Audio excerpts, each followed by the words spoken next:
Yun, so nakikita nyo mga brad, ayan oh, dinidilaan niya na yung salt lick natin para pampagana ng pagkain niya.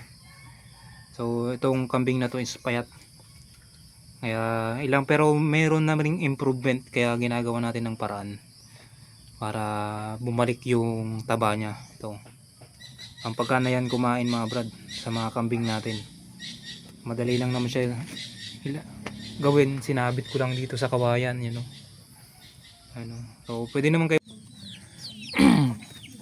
Yo, what's up mga brad? So ngayon araw is gagawa tayo ng salt lick. Okay, so ang kailangan natin is kawayan, yung may butas, yung bayog, yan o.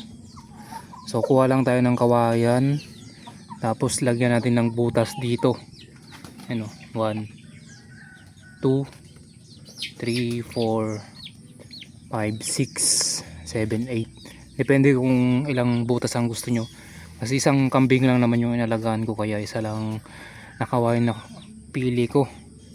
Tsaka wala na akong pagkukuhanan kasi, kaya ito lang nakuha ko, medyo maliit siya, pero okay na yan para ano lang, lumabas yung asin dito tsaka molasses. Bakit kaya ito yung kailangan natin, asin, rock salt o yung mga yung asin talaga, wag yung iodize ha, yung asin, hindi maganda yun.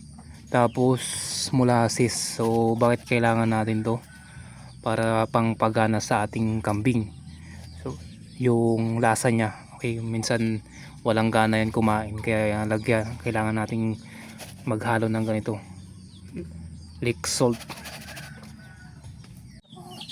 Ito yung kailangan natin, lagay nyo lang kahit sa mga tabo o kaya basta yung maano yung tagayan, tapos haluan natin ng molasses.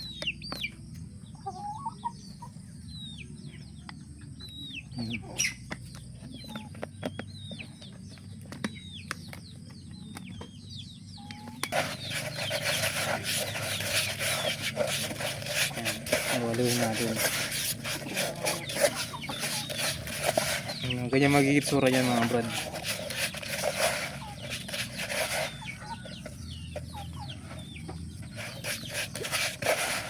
Parang brown, no?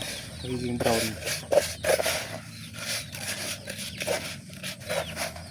Tin dito. Yan.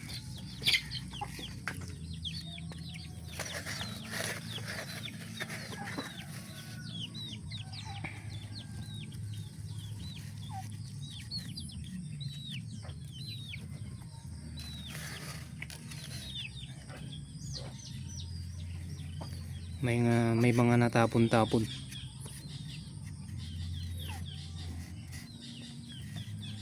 Pwede kayo mag gloves, pwede rin kamayin nyo na lang.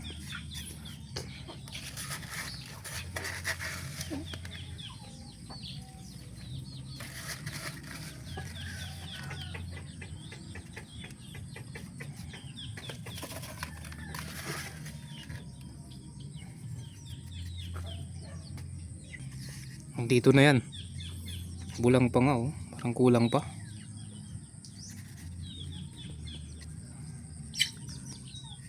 Then didilaan niya ng kambing.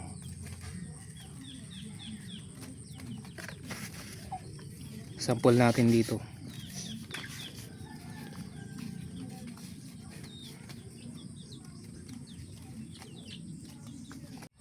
Okay, so pag kulang dagdagan nyo lang, kuha lang kayo ulit ng asin.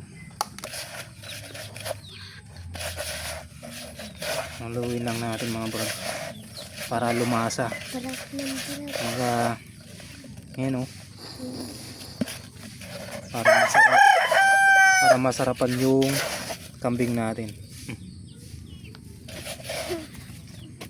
Hawakan mo Chelsea, ito ka para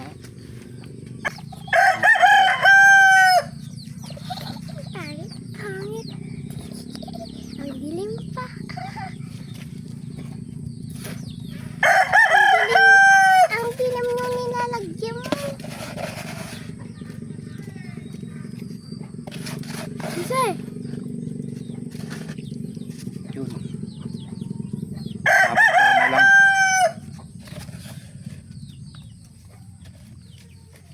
Yan, so hanggang dito na yung molasses. Yung leek salt. Yan natin para tikman ng kambing natin. Yung taling ay. Yun, so nakikita nyo mga brad. Ayan o. Dinidilaan niya na yung salt lick natin para pampagana ng pagkain niya. So itong kambing na to is payat. Kaya ilang, pero meron na ring improvement, kaya ginagawa natin ng paraan para bumalik yung taba niya. Ito. Ang pagkana yan kumain mga brad sa mga kambing natin. Madali lang naman siya gawin. Sinabit ko lang dito sa kawayan, you know. Ano. So pwede naman kayo maglagay ng Himalayan salt. Sa akin ito muna kasi may molasses siya. Oh. Pang trip niya talaga to. Oh. Yan, so babae po ito, si Miss Pinapaitan. Lagi no. Nasa vlog ko to mga brad. Ito pala yung medyo makalat pa, hindi ko pa nalinisan. Pero linisan natin para maayos. Yan. Ito is matanda na rin tong kambing na to, nabili ko eh. Kaya minsan lang nanganak. Tapos kasi nabili ko na parang ilang beses na to nanganak. Then parang ilang ano na lang, magre-retire na rin to. Kaya sayang naman kung hindi ko mapaanak tong kambing na to. Hopefully this year mapabuntis. Baka next year manganak siya kung mag-inhit tong kambing na to.